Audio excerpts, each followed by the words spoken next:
how do you do that? How do you start that off? So I'm a dad. I'm listening to this. I'm panicking because whoa, what are my kids looking at? And Ian's just said I need to have a conversation. How do I do that? Yeah, it's a great question. Because again, you kind of parent the kid that's in front of you, don't you? That's the reality. And so there is some good advice, and certainly Care for the Family have created some really good advice around how do you have some of these kinds of difficult, awkward conversations and things like that. But equally at the same time, the way I've dealt with this with my two girls has been different because they're both really different. And one's an introvert, one's an extrovert, one processes externally, one doesn't. So, how we've been able to kind of talk around this and think around this has been different. So, on the whole, with both of my girls, the way that, it's slightly different for me, right, because of my job. So it kind of comes up more naturally anyway. Yeah. But even so, it's about maybe identifying the moments where you can talk about it and not just let that just kind of pass you by.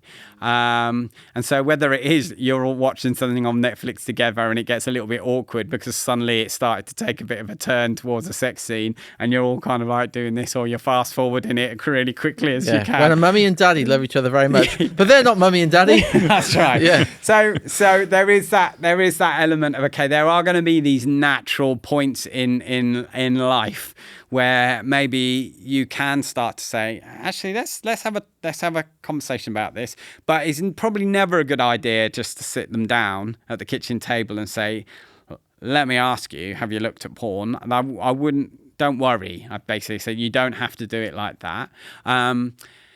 Generally, the way I've approached it with my girls has been around things like we've talked about TV shows. And we've had some conversations and where, I'll be like, they've been watching something.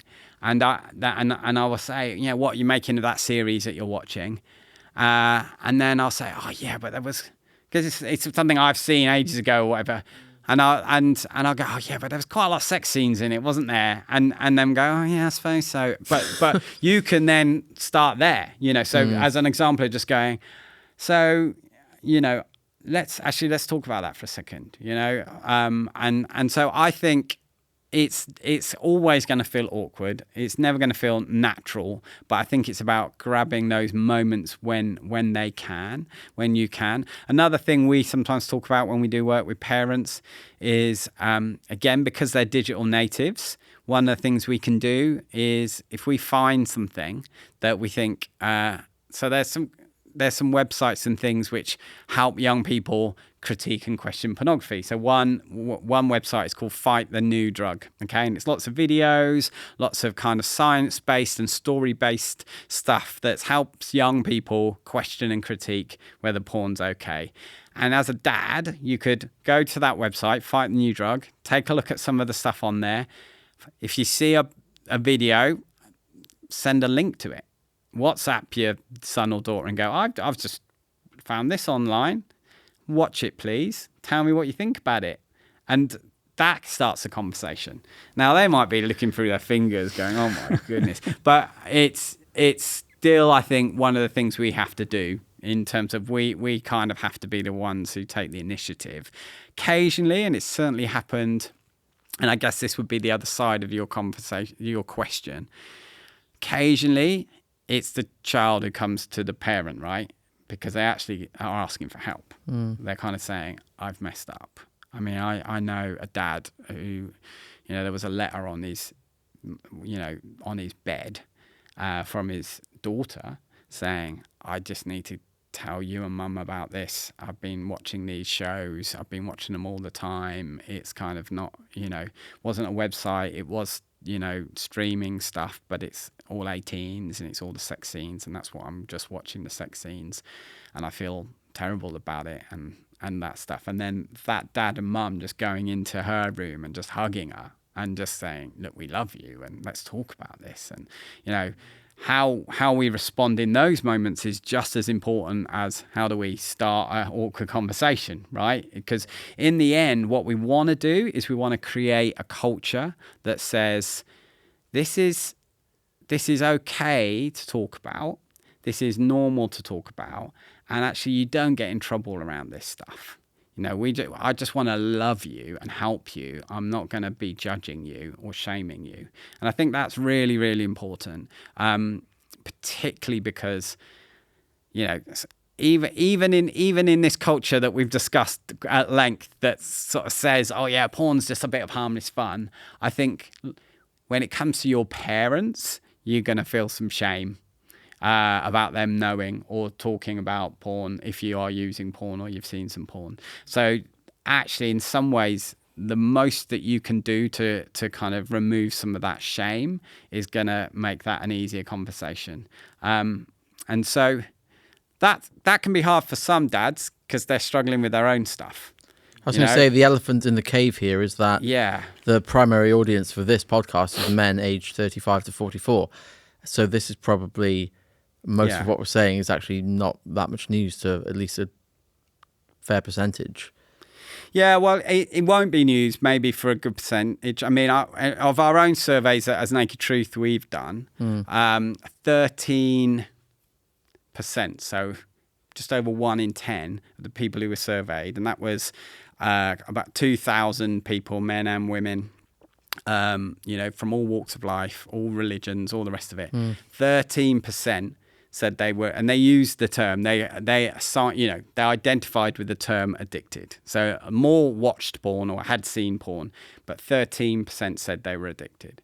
So even if we just talk about that group for a second and just say, okay, are those listening, maybe 1 in 10 identify as this has become a life-controlling thing for me. This has become something that I don't feel I've got control over.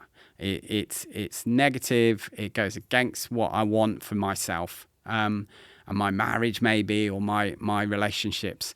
And so I've been trying to stop and I haven't been able to. That even that probably describes 1 in 10 of people listening now. So yeah, that makes then conversations with your kids that much more tricky because you feel like a bit of a hypocrite maybe, or you feel like I can't talk about this because I'm feeling these emotions around it, and the guilt and the shame and the frustration and disappointment. I mean, what's really interesting you just said there is this won't be news to people, what we've talked about. But I wonder sometimes whether it is. I think you can be somebody who's using porn. It's become a life-controlling thing for you. And you think you're the only one. You think, I'm just like, it's just me. There's something wrong with me. You're not sitting there thinking it's 1 in 10 of the people. Another stat I do remember is Ofcom did a survey of adults in the UK. 49% of them said they'd looked at porn that month. So if you feel like you're the only one, then, you are not the only one. It doesn't mean if you don't look at porn, you're not the only one either. But it is really important to realize that this is something that a significant number of people are struggling with. And I think that actually can help you have conversations with your children, in the sense that if you allow that shame and that guilt and that inclination that you perhaps have to keep things in the little black box and to keep things in the shadows and not really face up to it for yourself and say, have I got a problem that might need some help? Then the knock-on of that is you don't get anywhere near asking the question, do my kids need help? Are they struggling to navigate this world? And so there's something that we need to be able to do as parents that says, actually, maybe I can't face up to this for myself, but maybe I can face up to this for my kids. Maybe I need to ask myself some of these difficult questions. Do I need help? Do I need to reach out and get some support around this? Not just because it's actually something I identify I need, but because actually at the moment my problem is getting in the way of me being able to even talk to my kids about it. Thanks so much for watching. If you enjoyed that or found it helpful, please do click the like button. If you're new to the channel, you can subscribe and ring the bell to be notified about all our latest videos. And finally, if you're in a position right now to support Care for the Family, you can do so following the link in the video description. As a thank you to you, we'll send you a load of resources for you and your family. Thanks again, and we'll see you soon.